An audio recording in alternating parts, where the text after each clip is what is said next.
Brent Scott now is a college basketball coach. My husband, I'm a dad. I have two daughters, 21 and 17 years old. I'm a college basketball coach at VCU, Virginia Commonwealth University in Richmond, Virginia. And that's about it, man. Still a basketball player, just don't play anymore. So now I just teach. Do you still remember Race of Roof? Yes. I remember very well. It's something I did as a player, and the fans, I know they liked very much. Yes. What do you remember about your viola experience? It was unbelievable. It was a great experience for me. I've said this many times. It was one of my favorite places to play. Unbelievable city, unbelievable people, great fans, and very, very fortunate to play with some really, really good players, but also, really good friends. I was messaging with Capitano Sandro Santoro the other day. The best, he was a unbelievable leader. I still talk to Coach Jebbia. Coach G was one of my favorite coaches. I still talk to Sidney, to Brian Oliver, to Manu, Jeff Norgard, many of the guys, Claudio Ciampi, a lot of the young guys I play with there, and and a lot of the fans, through Facebook and things like that. I stay in touch with them. But Reggio was a great experience. My life has been, just so busy, but I really hope one day I can return to Reggio for holiday, just to see so many people and to say hello. Last Friday we had a live show with four players: Leandro Toro Palladino, Federico Lestini, Luca Visconti, and Stefan Stasic. Do you remember? Yes, I remember all those guys. Great guys, great teammates. How are they? Are they all good? Are they all well? Yes, very well. Stefano Zampogna send a message. What Brent phenomenal is making a mistake specifically from below to catch his rebound and grow his numbers. Shoot, lose, and catch and shoot. Do you remember? Yeah.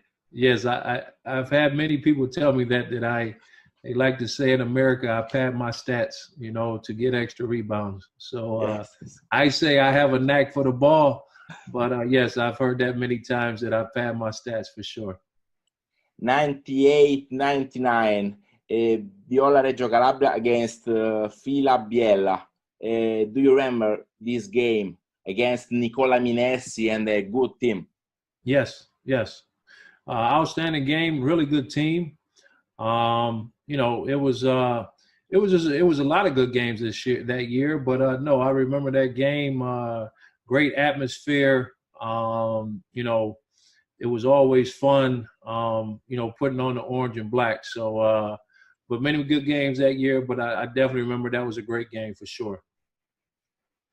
Pasquale Iraca send a message to Brent Scott. Do you remember the cigar at the end of the game? Yes, we had cigars for the celebration. You know, we had like MJ.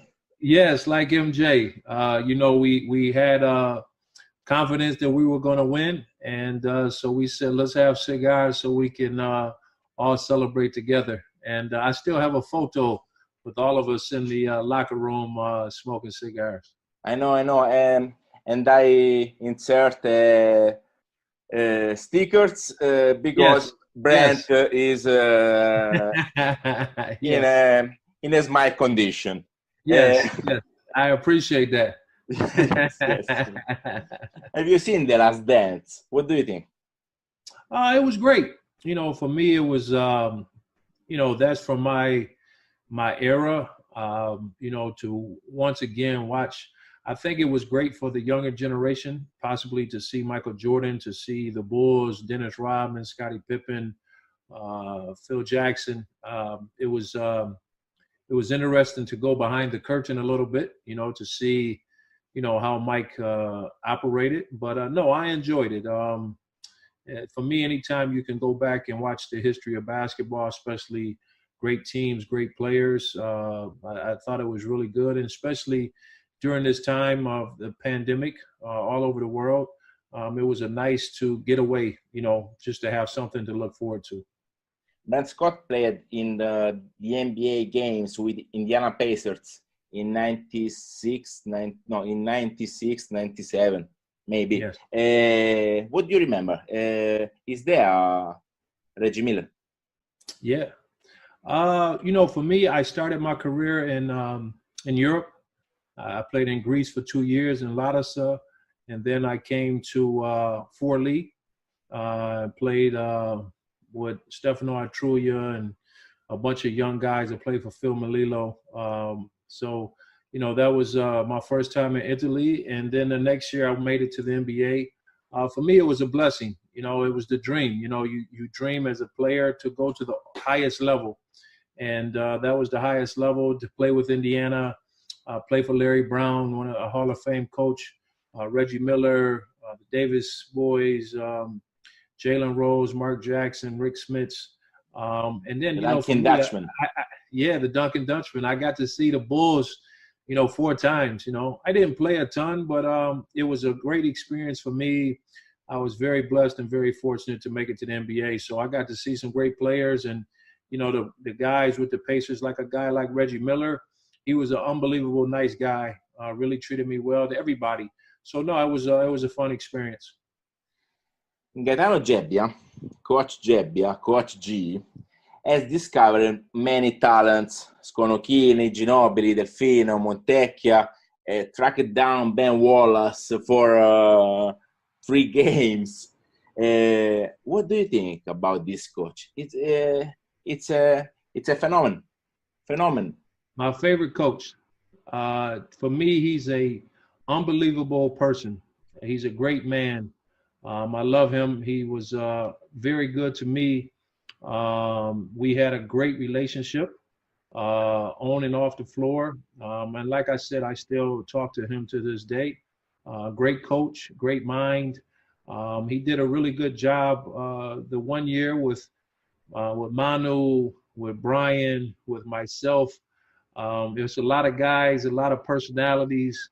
Manu was, you knew he was going to be special. Brian Oliver was a great player. But he did a really good job of managing everybody and making sure that we were all together. But I love Coach Gebbia, and he's the best.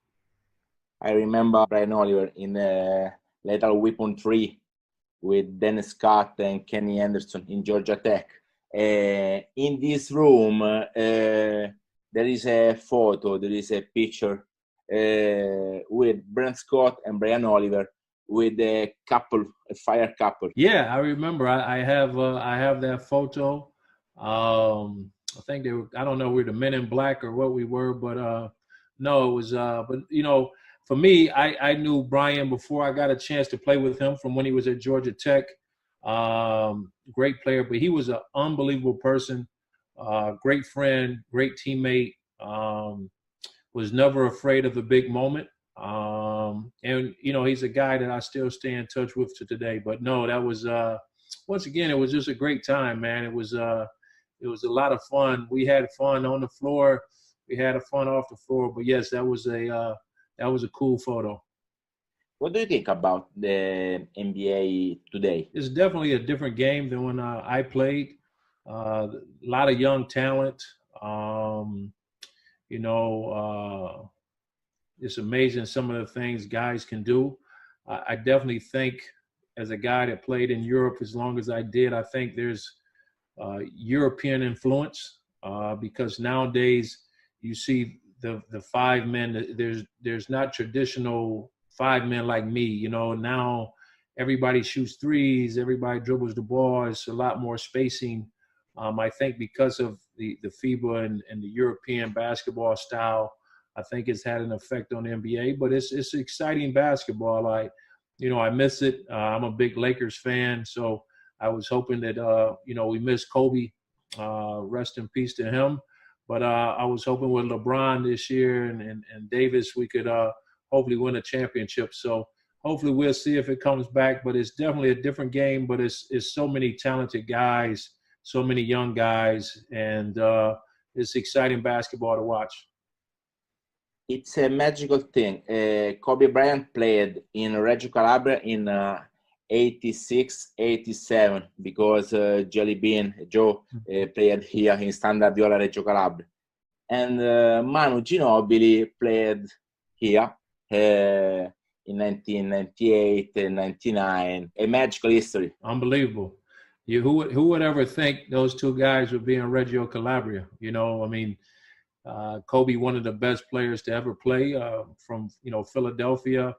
His dad played there. And then, for me, Manu, like I said, when I remember, back when we was playing, there wasn't social media. There wasn't the things that we have now. But I called my friends and I said, man, I'm telling you, I'm playing with this young guy remember his name, man, Manu Ginobili. I said, I called him Boy Wonder.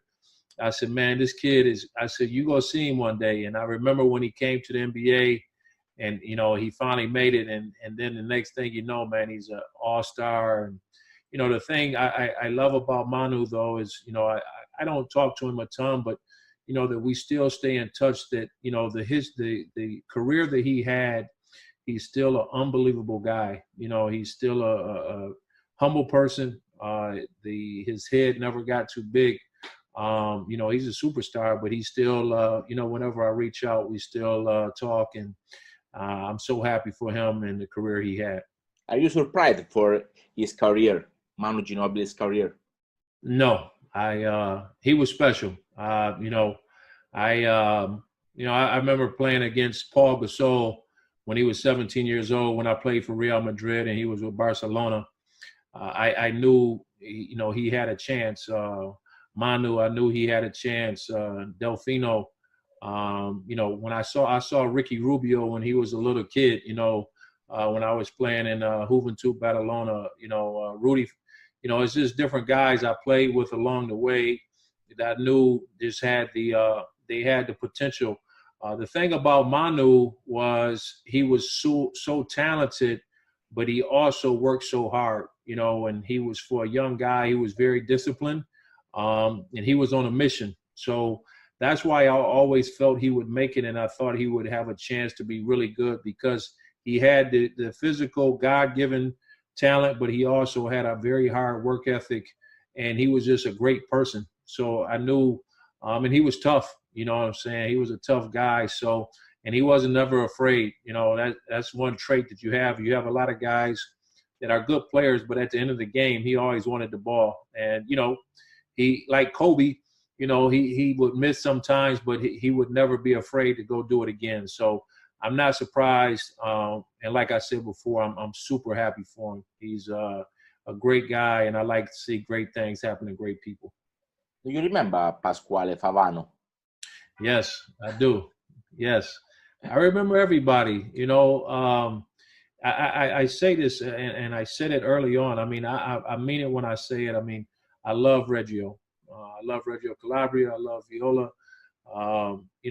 It's like family to me. The people there treated me so well, and I was fortunate to play there 2 times. And like I said, hopefully I get a chance. But no, my guy, I remember everybody, just because we were so close. It wasn't just a basketball thing.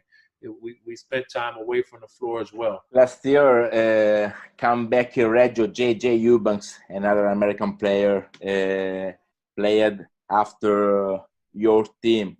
And now, tocca a te, insomma. Quando torni a Reggio Calabria? When you come back?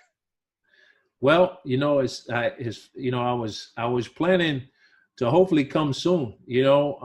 Unfortunately, I have a young daughter that is she will be a senior in high school next year, and she will go off to college. So, I will still be a dad, but once both of my kids will be out of the house, it will be easier. Being a college coach, we have certain times that we are free, but hopefully soon, man. In the next couple of years, I will be able to return to Reggio and have a big fiesta, big party, man. Yes, sir. Raise the roof, baby. Let's go. A message for Reggio Calabria. A message. You know, I just, the thing I would like to say is, you know, hello to all my friends there in Reggio. Love and miss you guys. I pray for Reggio, Calabria. I pray for all of Italy because I did play in Italy for 4 years. I have many friends there, but I have a lot of friends there in Reggio. But I pray for everybody and their family. I pray for their safety. I pray that hopefully soon we will be out of, you know, this pandemic. I know it has been difficult there in Italy. Different parts, it's been more difficult, but, you know, let's remember the great times. I thank you for all of your love and support of me, and always welcoming me with open arms. And I really, really hope to be back there and see everyone very soon. But hello to all my friends there in Reggio. And once again, please stay safe, and love and miss you guys. Thank you so much. My heart. Thank you. Man. Thank you. Raise the roof, baby.